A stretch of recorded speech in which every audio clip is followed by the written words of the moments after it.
को heat stroke का risk होता है, इट स्टार्ट्स यूजुअली हम लोग देखते हैं हीट क्रैम्प्स के साथ होता है ये स्टार्ट। सो हमें बीच बीच में पानी के सिप्स पीते रहना है। पानी का रिक्वायरमेंट कितना होना चाहिए वो एज एंड इंडिविजुअल स्पेसिफिक होता है। WHO गाइडलाइंस ये सजेस्ट करती हैं कि जो रीहाइड्रेशन सॉल्यूशन होता है, हमारा ओरल रीहाइड्रेशन सॉल्यूशन ORS, वो सबसे सूटेबल सॉल्यूशन है बच्चों के रीहाइड्रेशन के लिए। So coconut water, ORS as well as नमक चीनी का घोल भी हम तैयार कर सकते हैं। यस। नींद एक सबसे बड़ी समस्या गर्मियों में देखी जाती है कि नींद कम आती है लोगों को। हम एग योक अवॉइड कर सकते हैं बच्चों के लिए। एग वाइट या एल्डरलीज के लिए भी हम एग वाइट यूज कर सकते हैं एज अ प्रोटीन सोर्स। गर्मियों में सूरज की तपिश हमारे शरीर के तापमान को भी बढ़ा देती है। ऐसे में हमें अपना ख्याल ज़्यादा रखने की ज़रूरत होती है।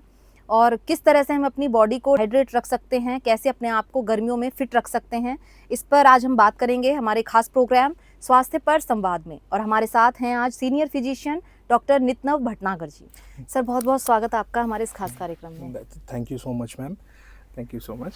अच्छा, गर्मियाँ अब शुरू हो गई हैं तो सबसे पहला सवाल मेरा यही कि हीट स्ट्रोक की समस्या सबसे ज़्यादा देखी जाती है गर्मियों में, तो कैसे इससे एक तो बच सकते हैं और क्या क्या लक्षण हमारे शरीर पर दिखाई देते हैं इसके, कैसे हम बचें इससे?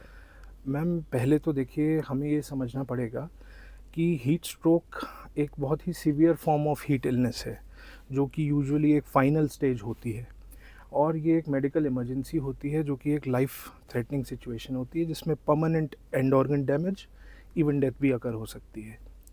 सो usually it starts with some individual जो एट रिस्क होते हैं, जैसे कि छोटे बच्चे, एल्डरली पॉपुलेशन जैसे 65 ईयर ओल्ड एंड अबव, या जिनको क्रॉनिक कंडीशंस हैं, जिनको बीपी की, शुगर की, हार्ट की, कार्डियक मेडिकेशंस चल रही हैं, या फिर मैं कहूँ तो ऐसे एक्सटेंसिव जो स्ट्रेन्यूअस एक्सरसाइजेस करते हैं एथलीट्स, मिलिट्री पर्सनल या फिर लेबर्स हमारे, जो इस दौरान बढ़ती गर्मी में खूब काम कर रहे होते हैं। सो इन इंडिविजुअल्स को हीट स्ट्रोक का रिस्क होता है। इट स्टार्ट्स यूजुअली हम लोग देखते हैं हीट क्रैम्प्स के साथ होता है ये स्टार्ट, जिसमें हमें कई बार बड़ी प्यास लगनी शुरू हो जाती है, बॉडी पेन शुरू हो जाते हैं, मसल पेन शुरू हो जाते हैं, तो क्रैम्पिंग शुरू हो जाती है शरीर में, डिजीनेस, हेडेक, इससे स्टार्ट होके अगर इस पे हम ध्यान ना दें, वाटर इनटेक अपना अच्छा ना रखें, बॉडी को कूल डाउन ना रखें, सो धीरे धीरे इट प्रोग्रेसेस टू, आप कह सकते हैं रैपिड पल्स रेट स्टार्ट हो जाता है, बीपी कम हो जाता है, and at the end we reach the stage जहाँ पे हम हीट एग्जॉस्शन पहुँच जाते हैं। उस पर भी ध्यान नहीं दिया गया तो हम हीट स्ट्रोक में लैंड अप होते हैं, जो कि एक मेडिकल इमरजेंसी है। अगर इसमें देखें तो बेहोशी आना, है ना, चक्कर खा के गिर जाना, अगर हम कहें तो किसी किसी को सीजर्स भी आ सकते हैं ऐसी कंडीशन में, एंड कार्डियक अरिथमियाज डेवलप हो जाते हैं which can lead to sudden death also. So इसीलिए इसे कहा गया है कि ये मेडिकल इमरजेंसी है और तुरंत ही एक मेडिकल ओपिनियन आपको इसमें लेना पड़ता है। तो कैसे इससे बचें और क्या क्या चीज़ें हम अपनी डाइट में इंक्लूड करें जिससे इससे बचा जा सकता है? देखिए मैम, बेसिकली तो बढ़ती गर्मी पे जो शारीरिक नुकसान हो रहा है उसका हमें ध्यान रखना है। तो हमें स्टार्ट करूं तो मैं सबसे पहले एक्सपोजर ऑफ सनलाइट थोड़ा सा हमें अवॉइड करना चाहिए। During the peak sun hours 10 से 4 के बीच में हमें थोड़ा सन अवॉइडेंस चाहिए अगर हो पाए तो। अगर आउटसाइड फील्ड जॉब है किसी का तो वो ध्यान रखें कि बीच बीच में कूलर एरियाज़ में जाके अपनी बॉडी को कूल ऑफ करते रहें। एक पानी का अमाउंट, हम 70% हमारा जो शरीर है पानी का बना हुआ है, सो उसका फुलफिलमेंट, रिप्लेनिशमेंट वो बहुत ज़रूरी है। सो हमें बीच बीच में पानी के सिप्स पीते रहना है। पानी का रिक्वायरमेंट कितना होना चाहिए वो एज एंड इंडिविजुअल स्पेसिफिक होता है, बट एक मोटे तौर पे अगर मैं बोल दूं तो 2.5 से 3 लीटर पानी मिनिमम रिक्वायरमेंट होता है। लूज़ कपड़े पहने, कॉटन के कपड़े पहने, जिससे स्वेटिंग विक ऑफ होती रहे और हमारी बॉडी कूल डाउन जाती रहे। बीच बीच में रेस्ट लें, बॉडी को हीट अप ना होने दें। सो ये मेन इम्पॉर्टेंट एस्पेक्ट्स हैं जिनका हमें ध्यान रखना चाहिए। और बच्चों को कितनी मात्रा में हम पानी दे सकते हैं, क्योंकि प्यास अगर उन्हें लगती है तो हम ऐसा ना हो कि उन्हें पानी दिए जाएं, तो कितना हम पानी का इंटेक उनके लिए लें? देखिए, अगर मैं कहूँ तो ड्यूरिंग द फर्स्ट 6 मंथ्स जो बच्चे होते हैं वो मदर पे एक्सक्लूसिवली ब्रेस्ट फेड डिपेंडेंट होते हैं, तो उनके लिए तो अलग से एक्सटर्नल वाटर रिक्वायर्ड नहीं होता है, मदर ही उनके रिक्वायरमेंट को पूरा करती है।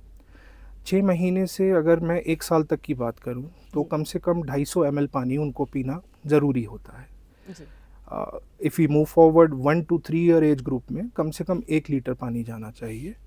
4 to 8 ईयर्स अगर मैं बात करूं तो कम से कम हम मान के चले 1 to 1.5 लीटर जाना चाहिए। जी। बियॉन्ड 8 कम से कम 1.5 से 2 लीटर तक बच्चे पानी पी सकते हैं, खासकर जो फिजिकली बड़े एक्टिव हैं। जी। यस। और अगर हम बात करें जी। जो रेगुलर हम कंज्यूम करते हैं जी फूड, गरम फूड खाते हैं, जी साथ में हम जो इनटेक लेते हैं ज़्यादातर जो आर्टिफिशियल हमारा जो ड्रिंक्स हैं हम उनको Yes. यूज़ कर रहे हैं जिनमें सबसे ज़्यादा शुगर का यस रहता है। यस। तो ऐसे में शुगर पेशेंट के लिए आपकी क्या राय है कि वो क्या ऐसी चीज़ें खाएं जिससे उनकी बॉडी डिहाइड्रेट भी रहे और ये चीज़ें वो अवॉइड कर सकें? देखिए मैम, शुगर पेशेंट्स के बारे में भी मैं चर्चा करूंगा। जी। सबसे पहले हमें ये समझना पड़ेगा कि इस तरह के पदार्थ जैसे कि कोल्ड ड्रिंक्स हो गए, एक्सेसिव टी कॉफ़ी हो गई, these can lead to dehydration. Okay, at first हमें इनका सेवन थोड़ा सा कम करना चाहिए। हमें फ्रूट्स अपनी डाइट में इनकॉर्पोरेट करने चाहिए, कोकोनट वाटर इंक्लूड करना चाहिए। हम जो है हल्का खाना इस दौरान पे कंज्यूम करना चाहिए। ऑयली, स्पाइसी बाहर के फूड से हमने बचना चाहिए।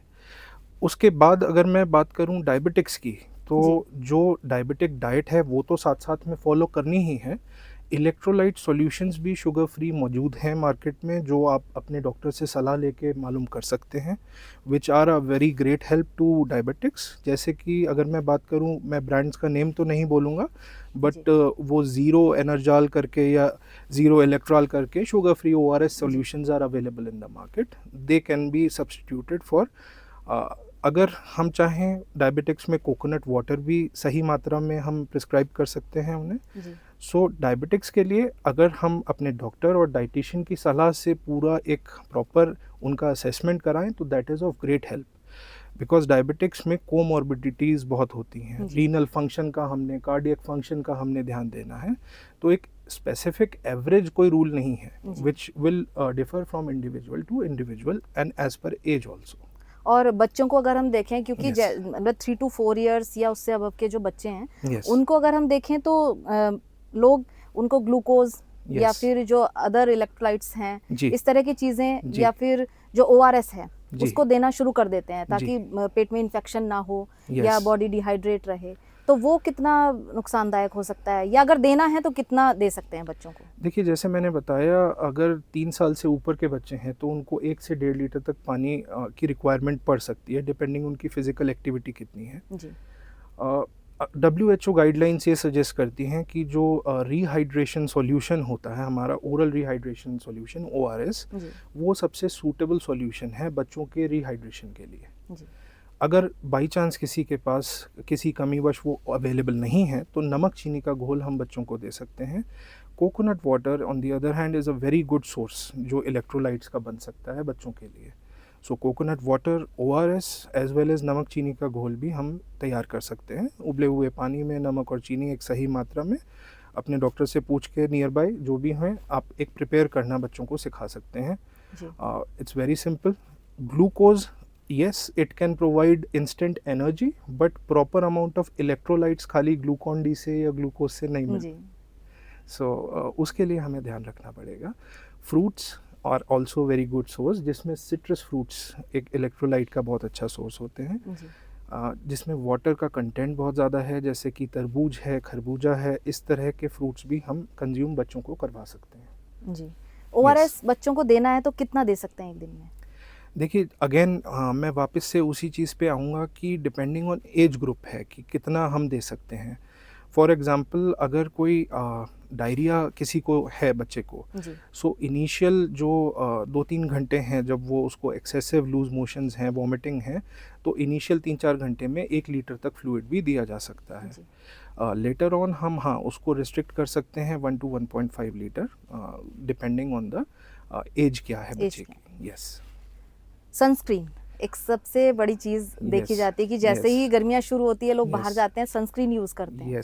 तो क्या इसका एक्सेस यूज़ हमारे लिए खतरनाक हो सकता है? देखिए, ऐसा नहीं है कि इसका एक्सेस यूज़, इट डिपेंड्स कि किस तरह का सनस्क्रीन हम यूज़ कर रहे हैं। मार्केट में बहुत तरह की वैरायटी में सनस्क्रीन्स उपलब्ध हैं। जी। हमने ये इंश्योर करना है कि सन रेज़ जो कि यूवीए प्लस बी प्लस जो हमारी पी वैल्यूज़ हैं हम उन पे थोड़ा सा ध्यान दें। जी। जो एसपीएफ वैल्यूज़ होती है वो एटलीस्ट इंडियन कंडीशंस में 30 तक हम इस्तेमाल करें। जी। अच्छी कंपनी का, एक्सपायर्ड ना हो ऐसा सनस्क्रीन हम यूज़ करें after moisturising the skin. But एक सजेशन मैं दूंगा, क्योंकि इस तरह के काफ़ी सनस्क्रीन कॉम्पोजिशंस में उपलब्ध हैं जो पोर्स को भी ब्लॉक कर देते हैं। जी। ये वाले सनस्क्रीन्स यूज़ ना करें, बिकॉज इनसे स्वेटिंग पे इफ़ेक्ट पड़ता है। स्वेटिंग एक बहुत इंटीग्रल पार्ट है हमारी बॉडी का टू कूल ऑफ, जी। तो उसी से हमारा शरीर ठंडा रहता है। सो उसका ध्यान रखते हुए हम इनका कॉस्मेटिक्स का इस्तेमाल करें। आपने स्वेटिंग की बात की तो जी। मैं सबसे पहले यही पूछूंगी इसमें कि जो लोग वर्कआउट करते हैं, चाहे इंडोर यस, करें या जिम यस। वर्कआउट करें, तो उस समय पर हमारा जो स्वेटिंग है बहुत ज़्यादा होती है, तो ऐसे में उन जी। लोगों को किन चीज़ों का ध्यान रखना चाहिए?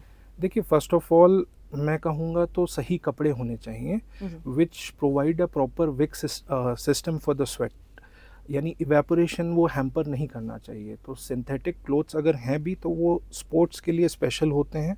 अगर एथलीट्स हैं तो ड्राई फिट वाले जो क्लोथ्स होते हैं जी। उनमें इवेपोरेशन अच्छी होती है, तो कूलिंग ईजी होती है बॉडी की। Otherwise normal cotton cloth are enough जो हम जस्टिफाई कर सकते हैं।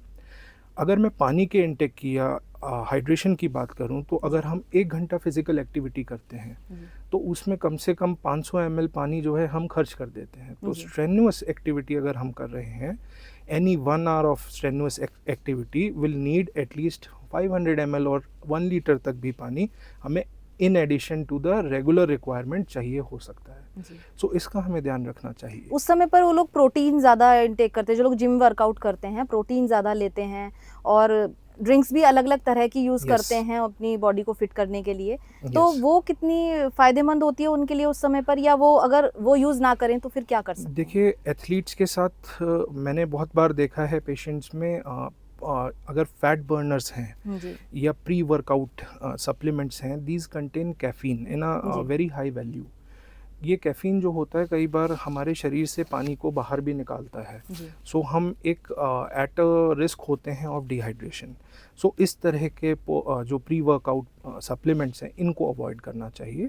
प्रोटीन सप्लीमेंट अगर अच्छा प्रोटीन आइसोलेट है विदाउट एनी एडिटिव्स है, जी। Yes it can be used.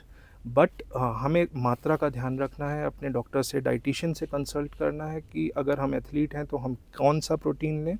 अपना किडनी फंक्शन भी असेस करते रहें। अगर मैं मोर और लेस बात करूं तो जितना बॉडी वेट होता है उतने ग्राम ऑफ प्रोटीन हमारे शरीर की रिक्वायरमेंट होती है मसल मास को मेंटेन करने के लिए। जी। तो अगर किसी का वजन अगर 80 केजीज है तो उसको 80 ग्राम ऑफ प्रोटीन अपनी डाइट में चाहिए होता है। सो एक्सेस प्रोटीन भी नहीं लेना है। पहले अपनी डाइट में हमें देखना है प्रोटीन कितना है, फिर उसको सप्लीमेंट करना है फ्रॉम अ प्रोटीन। जी। Protein can be taken after your exercise also. Post workout proteins are a better fit.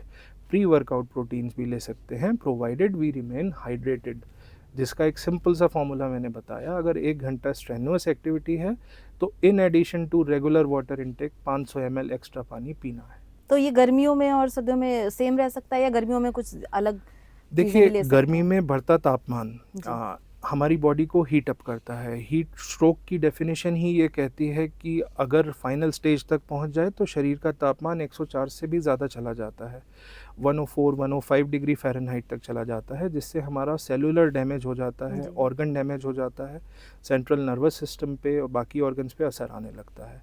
So body को कूल डाउन की प्रक्रिया प्रॉपर मेंटेन करने के लिए हाइड्रेशन और प्रॉपर स्वेटिंग यानी प्रॉपर कपड़े, लूज फिट कपड़े पहनना ज़रूरी होता है। जी। और अगर हम आपने बात की कि जी। जो हाई रिस्क पेशेंट्स होते हैं या जिनको यस, गंभीर बीमारियां हैं ही, जैसे यस, हार्ट की, किडनी की यस। या लिवर की, तो वो पेशेंट अपना किस तरह से गर्मियों में ध्यान रखें? देखिए, बेसिक तो ये है कि अपने डॉक्टर के साथ रेगुलर फॉलोअप्स रखें। बहुत सारे ऐसे पेशेंट्स होते हैं जिनको डायूरेटिक्स जैसी जी। दवाइयाँ चल रही होती हैं जो कि यूरिन का एक्सक्रीशन बढ़ा देती हैं शरीर में। जी। इलेक्ट्रोलाइट की डिस्टर्बेंसेस भी क्रिएट कर सकती हैं कुछ कार्डियक मेडिकेशंस या बीपी की मेडिकेशंस। तो उनका ध्यान रखने के लिए रेगुलर फॉलोअप एक बहुत ज़रूरी है अपने डॉक्टर के साथ। डिपेंड करता है उनका किडनी स्टेटस, कार्डियक स्टेटस कैसा है। वाटर रिस्ट्रिक्शन भी हमें कई बार करना पड़ता है ऐसे पेशेंट्स में जी। जो सीवियरली अफेक्टेड होते हैं फ्रॉम दीज क्रॉनिक डिजीजेस। सो 1.5 से 2 लीटर तक भी कई बार किडनी के मरीजों में, या फिर लिवर डिजीज़ में जिनके पेट में पानी भर गया है, उनके लिए सोडियम रिस्ट्रिक्शन ये भी कई बार ज़रूरी होता है। सो अपने डॉक्टर से इंडिविजुअली पूछ के एक हम रखें ओपिनियन तो ज़्यादा बेटर है ऐसे केसेस में। तो अच्छा, एक चीज़ जी। और, जैसे हम लोग गर्मी में एसी यूज़ कर रहे हैं, कूलर यूज़ कर रहे हैं यस। और फिर बाहर जा रहे हैं, तो सर्दी और गर्मी का असर जो हमारे शरीर पर होता है, तो कितना टेम्परेचर अगर हम एसी का, क्योंकि बंद नहीं कर सकते हैं एसी जी। भी, बहुत सारे लोग जो जी। रेगुलर यूज़ करते हैं, जी। तो कितना टेम्परेचर मेंटेन करके रखें हम, जिससे कि हमारी बॉडी पर ऐसे गर्म सर्द की जो समस्या है इसका असर ना पड़े? देखिए, अगर मैं हैबिचुएशन की बात करूँ, टेम्परेचर डिफरेंस की मैं बात करूँ, तो अगर कम से कम 8 से 10 डिग्री का अगर टेम्परेचर डिफरेंस आएगा, जी। तो इस चीज़ में हैबिचुएट होने के लिए एक नॉर्मल ह्यूमन बीइंग को करीबन 1 हफ़्ता मिनिमम लगता है। सो वो तो बहुत ज़्यादा टाइम पीरियड है, बट हम तो जी। कार से उतरे और हम बाहर निकल जी। गए, जी। और बाहर 42 डिग्री है या 50 डिग्री है, और अंदर जो है हमने 18 डिग्री सेट किया हुआ है। सो जी। Temperature variation is a lot. So आपका क्वेश्चन बहुत अच्छा है। Temperature should be set around 24-26 degree Celsius. जी। अगर हम बात करें बाहर के तापमान की, अगर बाहर बहुत ज़्यादा गर्मी है तो कोशिश करें कूल डाउन एरिया में आप ट्रांजिशन करें, जी। वाटर की सिप्स लेते रहें, एंड धीरे धीरे after you have ample shade with yourself, तब आप बाहर निकले। अम्ब्रेला का यूज़ कर सकते हैं अगर हम बाहर हैं आउटसाइड फील्ड वर्क में, या हम बिलो अ ट्री, है ना, जी। सो नेचर का सहारा मतलब ले अपने सकते हैं। टेम्परेचर को पहले कम करें, उसके बाद हम जो एसी या कूलर हैं उसको भी यूज़ कर सकते हैं। बेसिकली टेम्परेचर को कम करना नहीं है मैम, हमें टेम्परेचर डिफरेंस बहुत ज़्यादा क्रिएट नहीं कर देना है कि हमें प्रॉब्लम्स हो। ओके। गर्मियों में इन्फेक्शन की समस्या भी देखी जाती है, कई तरह Yes. की बीमारियां इससे बढ़ती हैं, तो Yes. कैसे इससे बच सकते हैं? देखिए मैम, एक ये बहुत इम्पॉर्टेंट आस्पेक्ट है ड्यूरिंग दिस टाइम। एक तरह से बोले समर वेकेशंस होती हैं, जी। हॉलीडे सीज़न भी आता है, और एक्सेस ऑफ पॉपुलेशन ट्रांजिट भी होता है, तो ऐसे में इन्फेक्शंस की इंसिडेंस बढ़ जाती है। बहुत सारे गैस्ट्रो इंटेस्टाइनल इन्फेक्शंस, जैसे कि वायरल डिजीज़ेज़ जिसमें आंतों के इन्फेक्शन होते हैं, लूज़ मोशन, वॉमिटिंग, ये कंप्लेंट्स के साथ, फीवर की कंप्लेंट्स के साथ केसेस बढ़ने लगते हैं। टाइफॉइड के केसेस भी बढ़ने लगते हैं। तो अगर हम बात करें मस्कीटो इंड्यूस्ड इन्फेक्शंस, वो भी आगे जी। चल के बरसात के सीज़न में हमें देखने को मिलते हैं। सो अगर बचाव की मैं बात करूं तो सबसे बेस्ट हमारे लिए उपाय रहता है कि साफ़ सुथरा खाना खाएं, कुक्ड फूड लें, और अगर हम फ्रूट्स एंड वेजीज़ का इस्तेमाल कर रहे हैं तो अच्छे से वॉश्ड अप होनी चाहिए। जी। हाथ धो के बच्चों को खाना सिखाना चाहिए, नेल बाइटिंग अवॉइड करवानी चाहिए। सो अगर हम सैनिटरी हाइजीनिक मेजर्स का अगर हम ध्यान रखेंगे तो हम इस तरह की जो वाटर बॉर्न डिजीज़ेज़ है इनसे हम बचेंगे। अगर कोई आरओ की व्यवस्था नहीं है, फ़िल्टर्स की व्यवस्था नहीं है घर में, तो हम पानी को बॉयल करके पी सकते हैं, जी। और अच्छे से वेजीज़ को और फ्रूट्स को वॉश करके हम कंज्यूम कर सकते हैं। बाहर का खाना, ये एक बहुत सबसे ज़्यादा। बहुत इम्पॉर्टेंट फैक्टर है। Of late you have seen, शादी का सीज़न है, बाहर जी। गए, खाना खाया, we had loose motions, and admit होना पड़ जाता है। जी। सो ऐसे में एक तो देरी ना करें। अगर किसी को इन्फेक्शन हुआ है नियर बाई हॉस्पिटल में, अपने फिजिशियन से या डॉक्टर से ज़रूर कंसल्ट करें। सही टाइम पे उपचार आगे चल के डिहाइड्रेशन को, किडनी डैमेज को, फूड पॉइजनिंग में सीवियर केसेस को बचा सकता है। जी। सो लाइफ थ्रेटनिंग सिचुएशन से हम बच सकते हैं टाइमली इंटरवेंशन से। सो इसका हमें ध्यान रखना पड़ेगा मैम। यस। नींद एक सबसे बड़ी समस्या गर्मियों में Yes. देखी जाती है कि नींद Yes. कम आती है लोगों को, Yes. तो क्या ट्रिक हम फॉलो करें कि जिससे हम आराम से सो पाएं? देखिए, सबसे पहले तो अगर आपकी सर्काडियन रिदम अच्छी है, शरीर का जो आपका एक हैबिट है वो शुरुआत से अच्छा है, तो जी। प्रॉब्लम्स नहीं होंगे। जी। But yes, overworking, stress, lack of hydration, these are some factors जो कि लैक ऑफ स्लीप कर सकते हैं। जी। इनको कंट्रोल करना पहले ज़रूरी है। एक्सेस में कैफ़ीन इनटेक, टी इनटेक, ये थोड़ा कम कीजिए। लाइटर मील्स रखिए, हाइड्रेटेड रहिए, फ्रूट्स और इस तरह का जो हाइड्रेशन हमने सॉल्यूशंस बात किए या कोकोनट वाटर बात की, इसको फॉलो करते रहें तो मेरे ख्याल से शरीर अच्छा काम करेगा, सही टाइम पे नींद भी आएगी। कुछ ट्रिक्स होती हैं, जी। लाइक फोकस एक्सरसाइजेज हम रात में अपने लिए कर सकते हैं। फ़ोन साइड में रख दीजिए, टीवी अपने रूम में नहीं होना चाहिए। जी। we can focus on deep breathing exercises and we can count till 1000 in our minds with eyes closed. तो उससे क्या होगा, हम बोर भी हो जाएंगे और फोकस भी बढ़ेगा, कंसंट्रेशन भी बढ़ेगा और जल्दी शायद बोर होकर नींद भी आ जाए, जी है ना? और चाय, गर्मियों में कहा जाता है कि जी। चाय पिएंगे ज़्यादा तो नुकसान करेगी, तो एब्सोल्युटली क्या? नुकसान करेगी, because sometimes it can lead to dehydration. हम ग्रीन टी, एंटीऑक्सीडेंट्स जैसी जो टी प्रिपरेशंस हैं जी। उन पे हम फोकस कर सकते हैं. मेरा मानना ये है कि चाय का इंटेक तो वैसे भी एक तरह से एडिक्शन है, जी जैसे कॉफ़ी का एडिक्शन है. सो उसको जितना मिनिमल रखें उतना बेटर है. 1 cup of a T is okay, but green tea से रिप्लेस करें. एंटीऑक्सीडेंट युक्त कोई ऐसा ड्रिंक से आप रिप्लेनिश कर सकते हैं तो ज़्यादा बेटर है. अच्छा, बच्चों को एक चीज़ मैंने देखा, लोगों को Yes. ज़्यादातर लोग सोचते हैं कि अब गर्मियाँ शुरू हो गई है तो एग्स ना दें, तो क्या ऐसा है कि एग नुकसान देता है बच्चों को गर्मियों में? नहीं, बेसिकली देखिए, अगर एग योक हम ले रहे हैं तो उसमें थोड़ा सा वो लिपिड रिच होता है, कोलेस्ट्रॉल रिच होता है. सो फैटी हमारा जो पार्ट है जितना होना चाहिए कई बार उससे एक्सीड हो जाती हैं जी। चीज़ें.